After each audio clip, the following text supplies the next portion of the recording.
నేను వేసిన పిటిషన్ కూడా ఒక 10 రోజుల్లో రావాలి. మళ్ళీ నేను మా లాయర్ గారికి వాళ్ళే మాట్లాడా, మెన్షన్ చేయమని చెప్పి కూడా చెప్పాను. సో మోస్ట్ లైక్లీ యాక్చువల్గా అయితే 17వ తారీఖు రావాలి, లిస్టులో లేదు.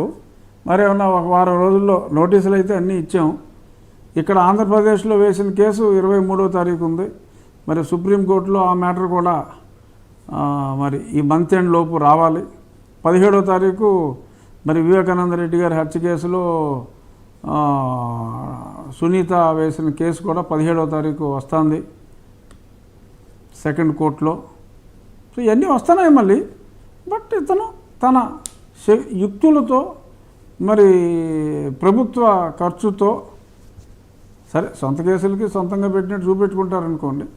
సో మరి తను వాయిదాలు లీగల్గా తన శక్తియుక్తుల్ని పెద్ద పెద్ద లాయర్లను వాడుకుని తప్పించుకోగలుగుతున్నాడు తప్ప భారతీయ జనతా పార్టీ సహకారం ఈ సుప్రీంకోర్టు మ్యాటర్స్లో ఉంటుంది అని న్యాయ వ్యవస్థని ఎంతో గౌరవించే వ్యక్తిగా నాకైతే అటువంటి అనుమానం కొంచెం కూడా రావట్లా. వెంకటకృష్ణ గారు, I may be right are wrong, but నాకైతే అటువంటి అనుమానాలు న్యాయ వ్యవస్థలో కేవలం జగన్మోహన్ రెడ్డి తన న్యాయవాదుల శక్తియుక్తులతో ఈయనకున్న ఆర్థిక ఆయుధాలతో అంటే న్యాయవాదులకు పేమెంట్ విషయంలో అలాగా అలా అలా అలా అలా లాగలుగుతున్నాడు తప్ప ఏదన్నా కథ క్లైమాక్స్కి దగ్గరలోనే ఉంది, ప్రీ క్లైమాక్స్లో ఉందేమో అనుకుంటున్నా. క్లైమాక్స్ నేను అనేది ఓకే, బీజేపీ సహకారం ఉందా లేదా ఈ అనుమానాలు ప్రజల్లో ఉన్నాయి, చర్చ ఉంది, అది ఓకే, దాన్ని కాసేపు పక్కన పెడితే అసలు మామూలుగా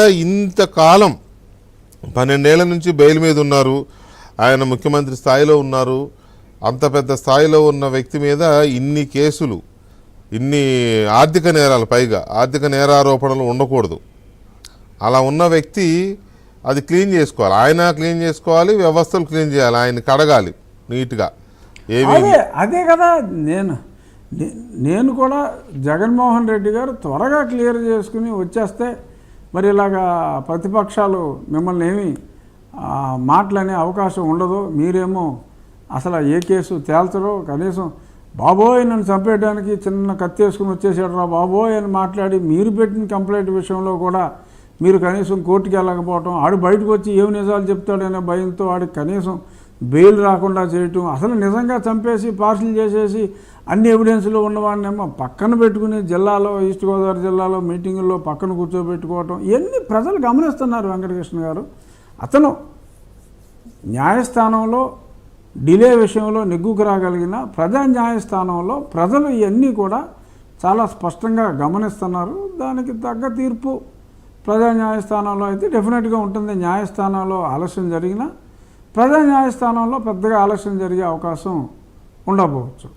ఓకే, ప్రజా న్యాయస్థానం అనేది డిఫరెంట్, దానేమంటాం మనం, రకరకాల దీని మీద ఆధారపడి ఉంటాయి వాళ్ళకున్న అంచనాలు, లేకపోతే వాళ్ళు ఆ ఇష్యూని చూసే కోణాన్ని బట్టి కూడా ఉంటుంది. ఆయన కోర్టు పర్మిషన్తోనే బయట తిరుగుతున్నాడు కాబట్టి మన ముఖ్యమంత్రిని కూడా చేయొచ్చని ప్రజలు అనుకోవచ్చు, తప్పేం లేదు. దానికి అర్హత కూడా ఆయనకి హక్కు ఉంది జగన్మోహన్ రెడ్డి గారికి, లేరని మనం ఎలా అంటాం.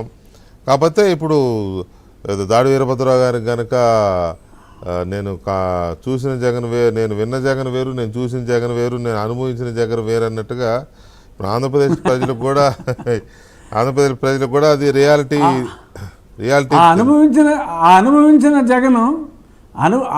అనుభవించిన జగన్ అనేవాడు అసలు మామూలుగా ఉన్నాడు. అదే